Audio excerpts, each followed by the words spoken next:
I've always wanted to be a pediatrician for as long as I can remember. One of the things I always try to do is get on the child's level, sit right next to them, look them right in the eye, comfort them, and always tell them what's coming, but then reiterate that, but right now I'm just going to talk to you, and then we're going to listen to your heart, and then we're going to feel your stomach. I'm Dr. Megan Williamson. I'm a general pediatrician at Cooper University Healthcare. I see patients primarily in the Sewell office and in the Camden office, and I'm also an assistant professor of pediatrics at Cooper Medical School of Rowan University. I see patients from the newborn age shortly after they're born, either in the nursery at Cooper University Hospital or as their first visits in the outpatient setting, all the way up through when they graduate high school and are ready to go to college. I'd like to think what makes me unique as a pediatrician is that I try to spend as much time as I can with each patient to really understand them and learn what their mindset is from the families, how they're viewing things, to have that open and collaborative discussion. Part of being a pediatrician is taking care of both the physical and the mental health of children, which is not always easy and often difficult.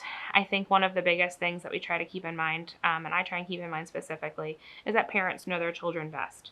And so sometimes it's the most subtle cues that can be picked up on by parents, by teachers, by people who know them well, and they're just something that doesn't quite seem like themselves, to not be afraid to have that discussion with the parent and with the patient, to open it up and not be afraid to discuss it and see, kind of what's going on and how best we can help them. I also always like to phrase things regarding mental health that it's not a problem we're trying to fix, it's what's going on and how we can help them. That often is pretty well received because it takes away a little bit of the unfortunate stigma that's out there with mental health. When a parent and their child are leaving the office, I hope that they feel like we took enough time to discuss all of their concerns, and if we didn't have enough time in that visit, they can come back or call with any additional questions. I hope they understand how much we truly care about their children.